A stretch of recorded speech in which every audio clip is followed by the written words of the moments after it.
The evening light spilled through the tall glass windows of the Kingston estate, casting long golden streaks across the marble floors and the endless hallways that smelled faintly of cigar smoke and cedarwood. Isabella stood near the threshold of the grand living room, her suitcase still beside her feet, as her grandfather's deep, commanding voice echoed from the other side. "Do you like the house I bought you?" he asked, his tone neither casual nor warm, but deliberate, like a statement wrapped inside a question. Isabella blinked, her lips parting slightly as her pulse fluttered in confusion. "What house?" she replied, her voice small against the vastness of the room. The silence that followed felt heavy. Her grandfather, Richard Kingston, lifted his gaze from the whiskey glass in his hand and turned slowly toward her. His eyes, that same deep brown she had inherited, glimmered with something unreadable. Then he looked at her, or rather, through her, with the kind of gaze that made time stop. She hadn't seen him in 7 years. The last memory she had of him was the day of her mother's funeral, the rain falling like shards of glass against black umbrellas, and her grandfather standing at the grave's edge, stone-faced, refusing to look at her. Isabella had left that day and never looked back. But when the lawyer's letter arrived last week, stamped with Kingston Holdings, Golden Crest, summoning her to return for matters of inheritance, curiosity had been stronger than bitterness. She had taken the first flight back to Kingston Hill, a place that was less of a home and more of a kingdom built on money, silence, and secrets. Richard Kingston was a man whose name carried weight in every corner of the city. Real estate tycoon, philanthropist, and ruthless patriarch. The house around them wasn't just large, it was monumental. Crystal chandeliers hung like frozen waterfalls from ceilings 20 feet high. The smell of polished oak and aged wine filled every corner. Old portraits of ancestors with cold eyes watched from the walls. Everything about the place whispered power and control. Isabella could feel that control even now, tightening around her like invisible hands. Her grandfather placed his glass on the carved mahogany table and walked toward her. "Still sharp-tongued," he said with a faint smile that never reached his eyes. "You always had your mother's way of speaking, direct, inconvenient, and dangerous." Isabella straightened, gripping her suitcase handle. "I didn't come here to trade insults," she said. "You called me, so tell me why." Richard chuckled, low and dismissive. "You think I called you?" "No, my dear. You were invited. There's a difference." He motioned toward one of the leather chairs. "Sit." She hesitated. The fire crackled softly in the massive stone hearth behind him, throwing shadows across his face. When she finally sat, he studied her in silence. Isabella could feel her heartbeat in her throat. There was always something about his presence that reduced everyone else to background noise. "I suppose you want to know about your mother's will," he said finally. "I already know," Isabella replied. "There was nothing left." "That's what you were told," he said, leaning forward. "But the truth, Isabella, is rarely what it seems. Your mother was many things. Impulsive, idealistic, disobedient, but she wasn't poor." Isabella frowned. "What are you saying?" "I'm saying she left you something valuable, a house." He let the word linger like smoke between them. Isabella stared at him, her brow tightening. "That's impossible. She never owned any property." "She did," he said. "And now, so do you." He reached for a folder on the table and slid it toward her. Inside was a photograph, an old manor, hidden behind ivy and mist. Its roof was slanted, its windows shuttered, its charm both haunting and beautiful. Beneath it, an address, Ravenwood House, Edgewater. The name sent a strange chill through her. "I've never heard of this place," she said. "Of course you haven't," he replied. "Your mother wanted it that way. She bought it quietly, years before she died. Paid in cash. No one in the family knew except me." He paused, his tone darkening. "And now, it's yours." Isabella felt her stomach twist. "Why are you giving this to me now?" Richard looked toward the fire, his expression hardening. "Because it's time you learned what she was hiding." The next day, Isabella drove to Edgewater, the address written on the back of the photo. The road wound through fog-drenched hills, the air turning colder with every mile. The GPS flickered uncertainly, then went black. She followed instinct, the old wooden signposts nearly swallowed by vines. When she finally saw it, the house, it rose from the mist like a memory come to life. The paint was faded, the shutters cracked, yet it stood proud, defiant against time. Ravenwood House. When she stepped out of the car, the air was thick with the scent of wet earth and pine. The iron gate creaked open with a sound like a sigh. Inside, the path was lined with wild roses, overgrown and tangled. She unlocked the front door, the key cold in her hand, and pushed it open. Dust motes danced in the air. The first thing she saw was a grand staircase curling upward like a spine, the banister carved with strange, intricate patterns. Every board creaked beneath her feet. The rooms were filled with furniture covered in white sheets, like ghosts frozen mid-motion. Old photographs lay scattered on the floor, her mother smiling beside a man she didn't recognize. Isabella knelt, brushing the dust away. The man's face was turned slightly, but she could see his eyes, sharp, watchful. On the back of the photo, in her mother's handwriting, "For him, I built this house." The next few hours blurred into exploration. Each room seemed to hum with an echo of life that had once filled it. There was a library with books that smelled of age and rain, a piano in the parlor, its keys yellowed but still playable. And in the master bedroom, a large painting draped with cloth. When she pulled it off, her breath caught. It was her mother, painted in oil, her eyes vivid and alive, her smile secretive. But in the background of the painting stood the same man from the photograph. That night, Isabella couldn't sleep. The house creaked and sighed with the wind. Somewhere in the distance, she thought she heard a door slam. She got up, wrapped in her shawl, and walked downstairs. The fireplace in the living room flickered faintly, though she hadn't lit it. And on the mantel, a small music box sat open, playing a soft, melancholy tune. She picked it up. Inside, the inscription read, "For Isabella, when she's ready." Her breath trembled. She turned the box over, and a folded piece of paper slipped out. It was a letter, yellowed with age. "My dearest Isabella," it began. "If you're reading this, it means you've found Ravenwood. There are things I could never tell you while I was alive, truths that would have destroyed you. But you must know now. I built this house with the help of a man I loved and feared. A man your grandfather tried to erase from existence." Isabella felt her pulse quicken. The letter continued. "He was not just a builder. He was part of something greater. A secret that your grandfather would kill to keep hidden. I tried to protect you, but they were always watching.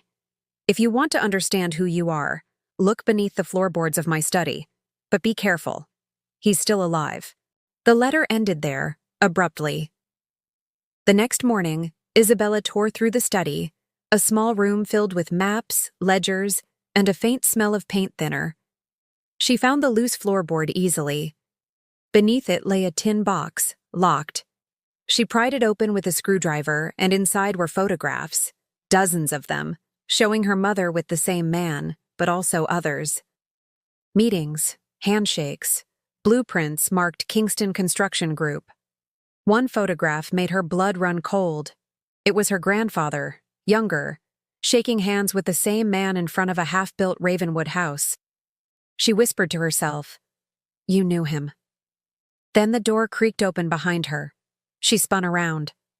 Richard Kingston stood in the doorway, his black suit immaculate, his expression unreadable.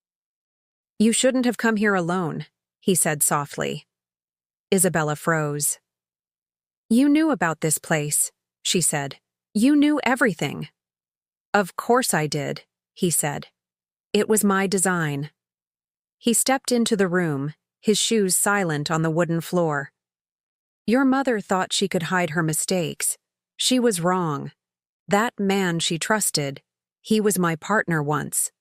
Until he betrayed me. This house, he gestured around, was built with stolen money, blood money, and she helped him. Isabella shook her head. No. She loved him. Richard's expression hardened. She loved a thief, and she paid for it. The words hit her like a slap. You're lying. He took a step closer, his eyes narrowing. You think I wanted her dead? I tried to save her from herself. But she refused to let go of that man, and it cost her everything. Isabella's throat tightened. What happened to him? Dead, Richard said flatly. I made sure of it. The air between them felt electric, heavy with truth and rage. Isabella felt tears burn her eyes, but behind the tears was something sharper, fury. She turned away, gripping the edge of the desk to keep her balance. You killed him, she whispered. Richard's silence was answer enough. That night, Isabella packed her bag, but before leaving, she returned to the painting in the bedroom. Under its frame, she noticed a faint signature, A.L. She remembered the photograph, the man her mother loved. His initials were the same. She traced them with her fingertip, a strange calm settling over her. Her mother had built this house not out of guilt, but out of love, and now it stood as the only surviving proof of what her grandfather had buried. But as she turned to leave, she noticed movement outside, headlights approaching through the mist, a black car. Her heart raced. Richard Kingston had followed her here once. He would do it again. And this time she knew he wouldn't come just to talk.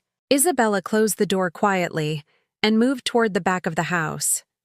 Every creak of the floor sounded like thunder. The headlights stopped outside. A car door opened. Footsteps on gravel. She held her breath. The music box still lay on the table, its tune barely audible now, but she could almost hear her mother's voice within it. Be careful. The footsteps grew louder, and then, through the fog outside, she saw him, her grandfather, standing in the garden, staring up at the house with a look that chilled her to the bone. He wasn't holding his cane anymore. In his hand was something else. Isabella's heart hammered in her chest as she backed into the shadows of the house, the gun in her grandfather's hand glinting under the foggy moonlight. Her mind raced, but beneath the panic, a cold, sharp clarity emerged. This wasn't just about survival anymore. It was about reclaiming the truth her mother had died protecting. She glanced around the room, her eyes landing on the music box, the letter, and the tin box of photographs. All of it was a puzzle, a legacy, a lifeline. And somehow, she had to use it. Richard stepped closer, his voice low and dangerous. Isabella, you should come out. It doesn't have to be this way. She swallowed, gripping the edge of the staircase. It already is this way, she said, her voice trembling but firm. You've spent your life hiding, manipulating, controlling. I won't let you do it anymore. His eyes narrowed, a flicker of surprise crossing his face. He hadn't expected defiance from her. Not like this. Not yet. She moved quietly, her footsteps soft on the wooden floor. The fog from outside mingled with the shadows inside, wrapping her in a cloak of invisibility. Richard aimed the gun, but she had a plan. Years of watching him, learning from his silence, had taught her something critical. He never anticipated cleverness from those he underestimated. Isabella reached the fireplace where the music box lay. With one swift motion, she flipped it open. The soft tune filled the room, oddly jarring against the tension, and she pressed the hidden latch on its base, a secret compartment her mother had clearly intended her to find. Inside was a small envelope marked in her mother's handwriting, for when you need the truth. She opened it and found a key, along with a folded blueprint of Ravenwood House, annotated with notes and secret passages. Her mother's voice whispered in her mind as she read, "There is a way to protect yourself. Use the house. Outwit him, Isabella. Outlive the darkness." Richard's voice cut through the foggy tension. "What are you doing?" he demanded. Isabella's lips curved into a determined smile. "Following instructions from someone who actually cared about me." She slipped the blueprint into her pocket and dashed toward the hidden passage indicated in the drawing, a concealed door behind the bookshelves in the library. She pressed the marked brick, and the wall clicked, revealing a narrow corridor descending into darkness. Richard cursed, raising his gun. "You think you can hide from me?" Isabella sprinted down the passage, heart pounding. She reached a chamber beneath the house, one her mother had clearly constructed for emergencies. Old furniture and crates lined the walls, but in the center, a monitor flickered to life. Isabella approached and saw the camera feed. Cameras hidden throughout the estate, a security system her mother had installed years ago, just in case. Through the screens, she saw Richard moving through the hallways, gun in hand, searching methodically. Her pulse surged. She had to think fast. She noticed a small control panel, doors, lights. Even the fireplace could be manipulated. A plan began forming. Isabella pressed a button, and the fireplace in the living room roared to life, sparks flying. Richard froze for a fraction of a second, shielding his face. She triggered another button. The hallway lights went out, plunging him into darkness. Using the blueprint, she locked certain doors remotely, funneling him toward the grand staircase. Her mother's annotations had predicted the layout, the vulnerabilities, and Isabella now used them against her grandfather. Richard's voice bellowed through the house, frustration and rage mixing in a dangerous blend. "Isabella, come out! Don't make me!"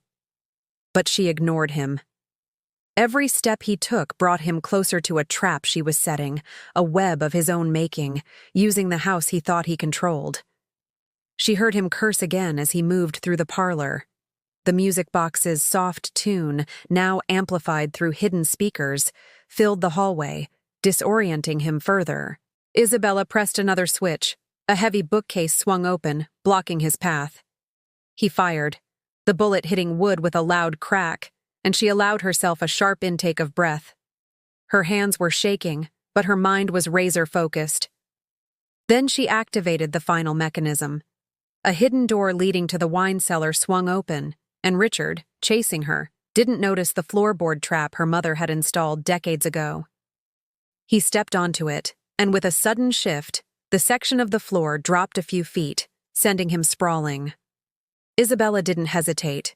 She ran past, up another hidden stairwell, and emerged in the attic, a space filled with her mother's paintings, journals, and memories frozen in time. She leaned against the wall, heart racing, and allowed herself a moment to breathe. She was safe, for now. But more importantly, she felt something powerful coursing through her. Control. For the first time in her life, she realized she wasn't just reacting. She was acting, strategically, using her mother's intelligence, her own courage, and the very house itself against a man who had thought he was untouchable. Richard's voice echoed below, furious and confused. "Isabella, you can't hide forever."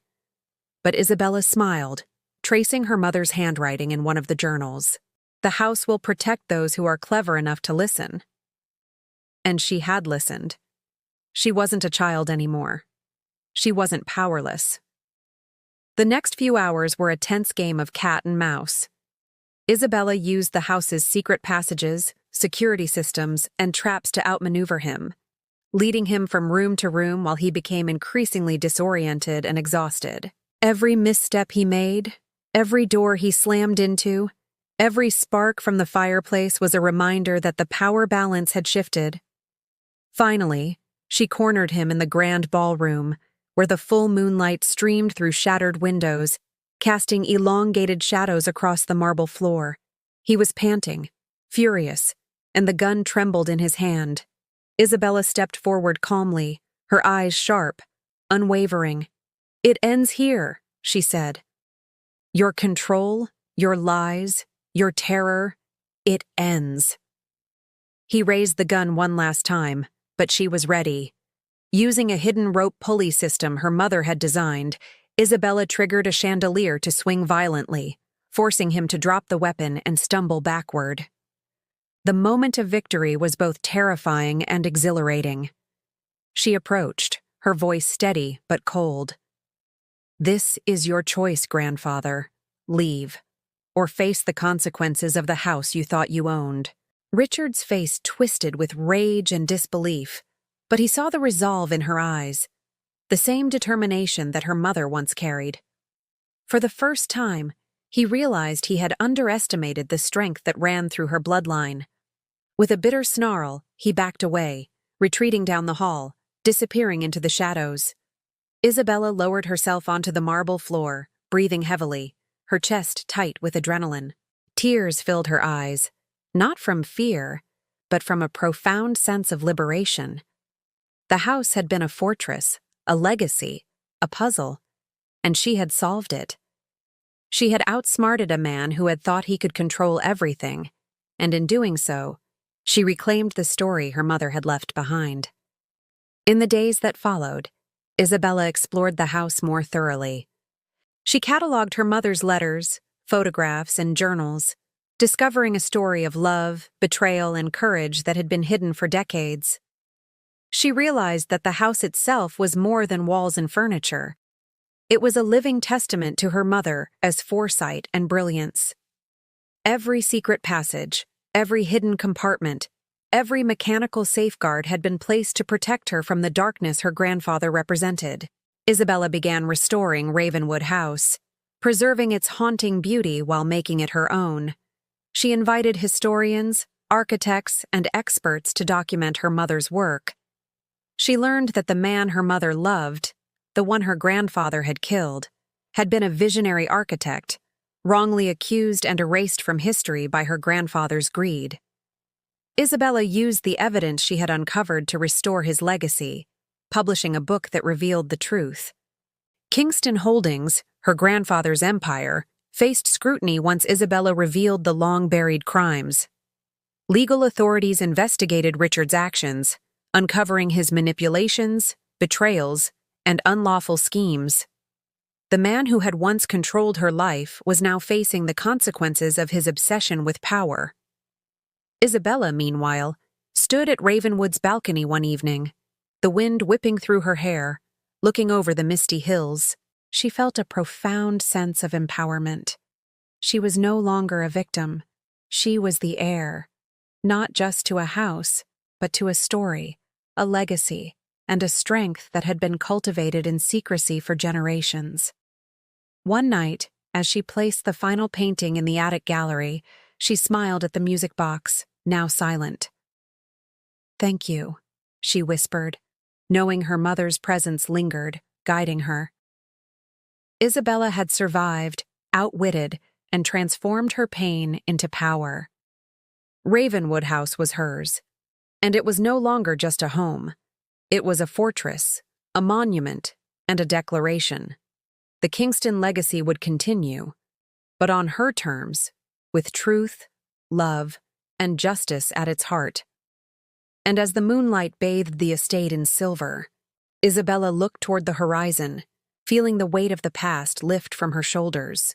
She had faced her grandfather, uncovered hidden truths, and claimed her inheritance in every sense, material, emotional, and spiritual. She was free, she was strong, and she was unstoppable. The house had given her power, but she had claimed it for herself. Her grandfather never returned. The house remained hers, a testament to courage, cleverness, and the enduring legacy of those who dared to love fiercely and fight cleverly. Isabella, standing in the great hall, finally allowed herself to smile fully, a smile not of fear, not of sorrow, but of triumph. Ravenwood House had tested her, but she had emerged victorious. And in that victory, Isabella understood the most profound truth of all. Legacy isn't what is given to you. It is what you claim, protect, and transform with your own hands.